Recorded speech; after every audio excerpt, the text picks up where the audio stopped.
So you've set your life up in a way where your equivalent of the value that you provide in its kind of narrowed way is meaning it's you've got a specific skill set. Yeah, I do. Yeah. Around knowledge, and then you live that as opposed to doing something you don't like for the sake of it.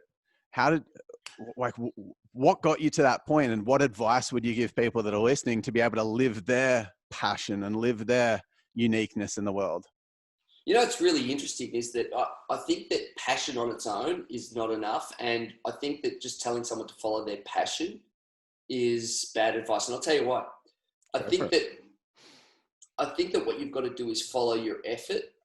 Because if you follow your effort instead of your passion, what you're marrying up is something that you naturally are good at, and you probably like a little bit too. Because I think that just being good at it isn't enough. And I think that just being passionate about it isn't enough either. Like I'm passionate about surfing and different things, but if I tried to make a living out of that, I'd be going hungry, I can tell you, right? So there's a lot of things that I like that I'm not good at. You got to find a balance between something that you like and something that you have a natural proclivity, you have a natural goodness, you have a natural talent and advantage. And I'm a person who absolutely believes in talent. Anyone who tells you talent doesn't matter is fucking bullshitting and hasn't bothered to pay attention to the world around them.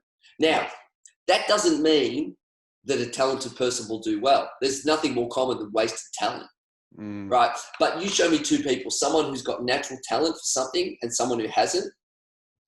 Now, if the talented person doesn't work at it, the person without the talent might get better. But if someone's got talent and someone hasn't got talent or hasn't got as much talent, they both work the same amount. It's going to be day and night. Talent is real. Yeah. All right. And pretending people don't have talent is just foolish. And this is self-awareness. This is what you're talking about, paying attention. And this comes back to the whole school thing of everyone gets a fucking trophy. Well, guess what? In the real world, they don't.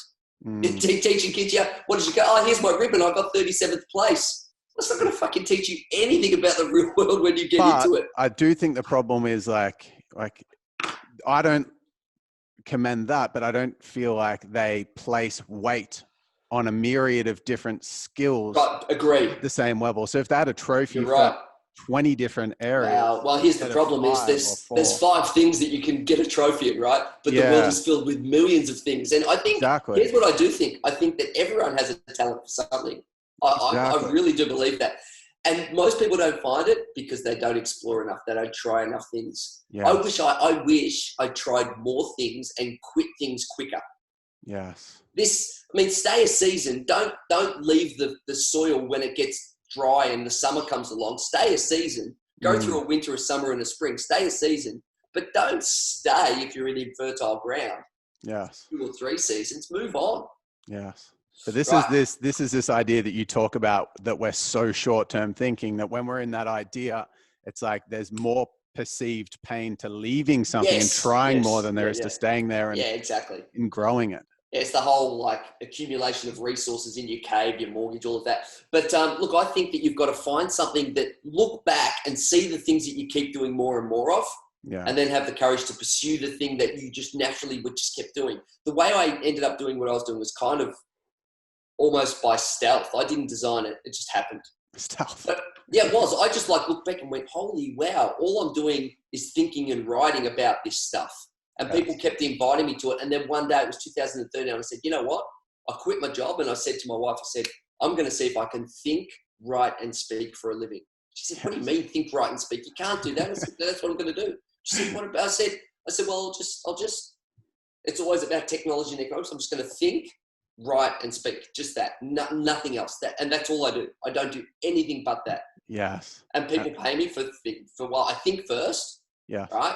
And then I either get paid for writing or speaking, but I always prefer speaking because it's quicker and I get more money than writing. So I think first, then I write it down to make sure what I thought was valid and test that in the market, and then people pay me to speak. Yes. Where I share my ideas. That's it. Yeah. And I did that because I realized I'd written so much on my blog and so many people had invited me to speak. And then I went, I'm going to formalize my informal behavior. Yes. That's how I did it. So how long did it take you from, because I'm at the start of that process, like I started a business and it exploded when I was using my talent to grow it. And then I got to a point where I was like, now I need to be a CEO and be across things. And I started disconnecting from my natural talent and trying to sharpen my sword in every this area. Is really interesting. This is now really interesting. I'm setting things up to be aligned with what I do naturally, which is why I'm doing this podcast with you now.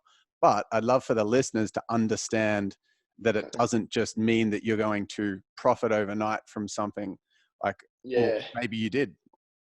How long did it take for you from when you had that? It went pretty quick. I reckon, so that realization, and again, I'm being really candid here and sharing personal information. Fantastic. So look, the first year I did it, I earned half of what I earned in my corporate income, which was pretty high senior director level income.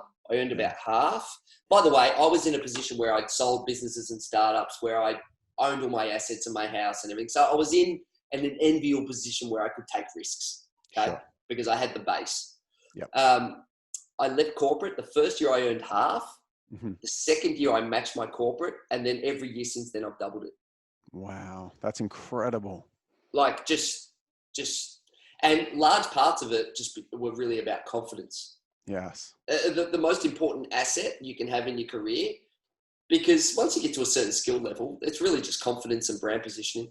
It really is. Because it makes other people, it's value. If you're confident in a concept and you tell a CEO, this is what it is, then the CEO makes decisions with confidence. If you said the same information with less confidence, they don't believe it. Has less value.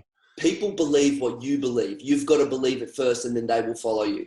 They believe what you believe, right? But if you don't believe it, they can smell it. They smell it, right? And so what I started to believe more and more in myself.